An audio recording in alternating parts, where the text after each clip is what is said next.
Is the Canon EOS R worth getting in 2019?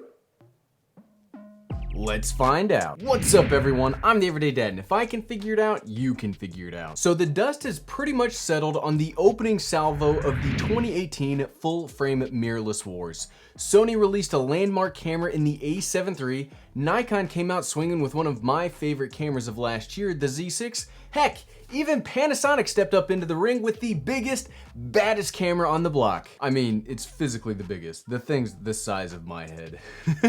The Lumix S1. Well, despite all the gnawing and gnashing on the internet, king of the DSLR, Canon, also released their full-frame mirrorless camera, the EOS R. So now that we're at the tail end of the release schedule and before the next salvo is fired, let's find out if the EOS R is worth getting when compared to the competition. Now, this isn't going to be a super in-depth video, so if you'd like to see more specific coverage, I'll leave a link to my EOS R playlist in the description below. So let's quickly cover the 4 things that I think are most important to the online video creator, and in a format change, we're also going to contrast those to what the competition is rocking. First up, let's talk video quality. The Canon EOS R has a 30 megapixel full frame CMOS sensor, and it can record in up to 4K 30 frames per second.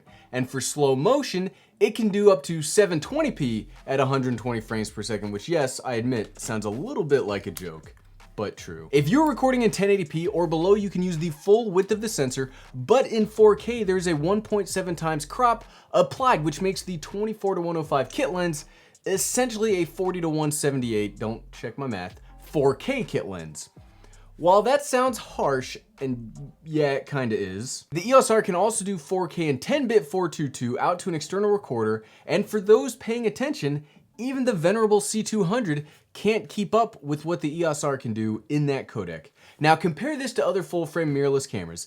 The a7 III, Z6, and S1 can all do 4K across the width of their sensors in some way, shape, or form. However, the a7 III can only do 8-bit externally, while the Z6 and S1 can also do 10-bit externally, and the S1 can even do 10-bit 4K 30 internally, which is pretty awesome. But specs and crop aside, I do think the image quality coming out of the EOS R is great. Actually, you know what? Let's switch over to the EOS R for the rest of the video. There we go. Canon color science and all. And yes, that was just for the trolls that made it this far. Something else really cool about the EOS R is if you do enjoy shooting in log footage, the EOS R does have Canon's C-Log 1. Image quality is only half of the story, and actually, it's the lesser half, much like jelly in a peanut butter and jelly sandwich. I'm a peanut butter guy. Audio is by far and away more important, and the EOS R has some very decent preamps. I mean, nothing life-changing. I do like the preamps on Panasonic and Sony cameras better, but I think the preamps on the EOS R are way better than the ones on the Z6. So it's more like middle of the ground, but that's still pretty good. But what we're gonna do now, we're gonna throw it all together real quick and hop outside for like a how I would use this when I'm out and about test. Welcome to the outside video of the Canon EOS R. Now I know we mentioned inside that this is just it's a very unique camera, but it's actually, you know, it's unique, but it's good in that it's the only full frame camera that has that flip screen. And it's really just like an all-in-one package, which makes it super enticing to somebody that makes a lot of online video.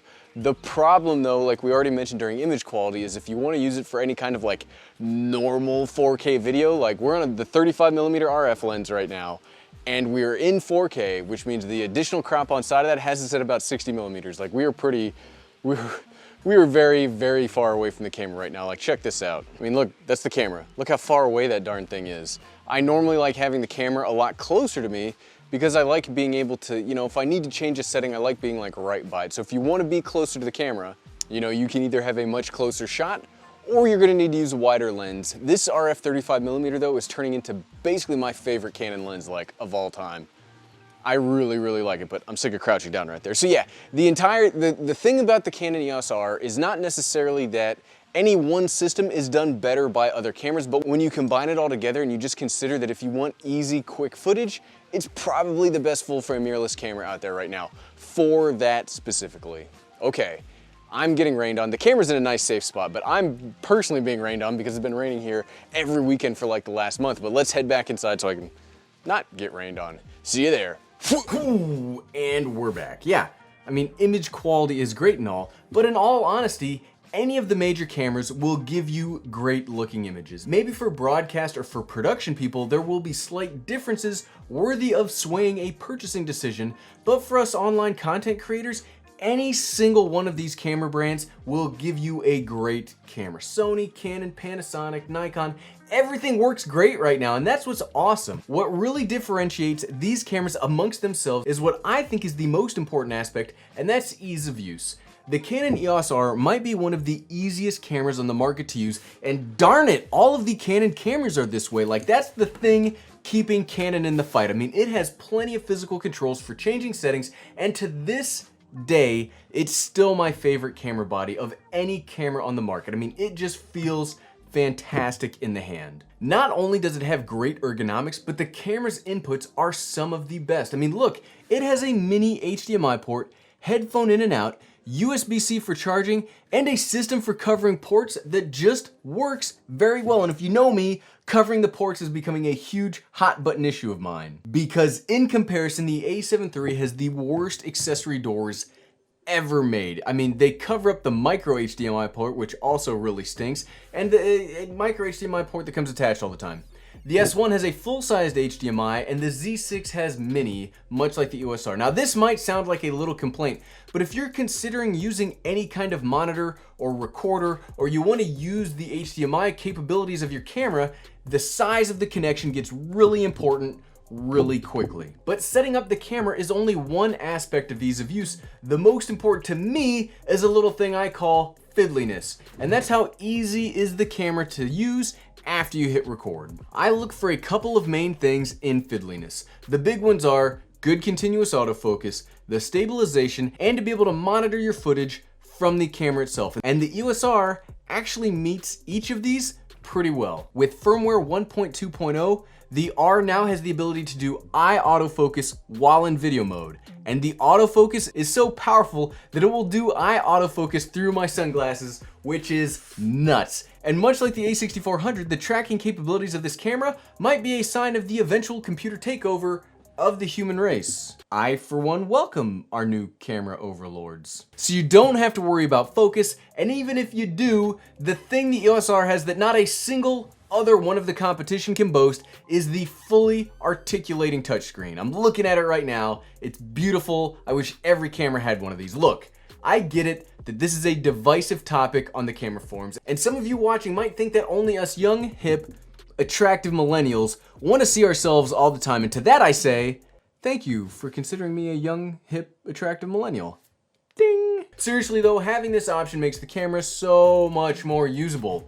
You can always know your framing, exposure, and focus without any ancillary equipment. And as somebody with a lot of ancillary equipment, all this stuff back here, and has lost hours of recording time due to forgetting some of that extra crap, this is very important. And it's not just the monitoring, but even if you have a monitor, chances are you can't see your camera settings while using the monitor. The Z6, the A7 III will not let you see the settings through a monitor, and here you can not only see them, but you can change them while you are in front of the camera, and that's just about the most useful thing any camera can have. There is a weakness here on fiddliness for the EOS R, and that's the stabilization, because this is the only full-frame mirrorless camera that does not have built-in in-body stabilization, which yeah, that stinks. It does have electronic image stabilization that will crop in a little bit and take some of the shake out, and while it's not perfect, it's actually not too darn bad.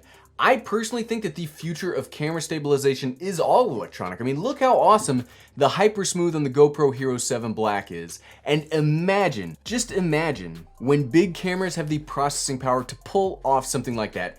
That's when gimbal manufacturers should start getting nervous. And it's getting closer and closer as cameras are turning into basically computers with sensors. But no matter what the camera body can do, it doesn't matter one lick if you can only use the kit lens. Because some kit lenses are great, but they're not like, you can't build a whole system off of a kit lens. So what does the EOS R ecosystem look like here in spring of 2019? Well, if you are looking for native lenses, you can absolutely have some of the most cutting edge lens technology on the planet.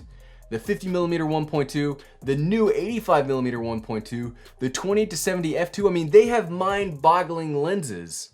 that also come with mind-boggling prices.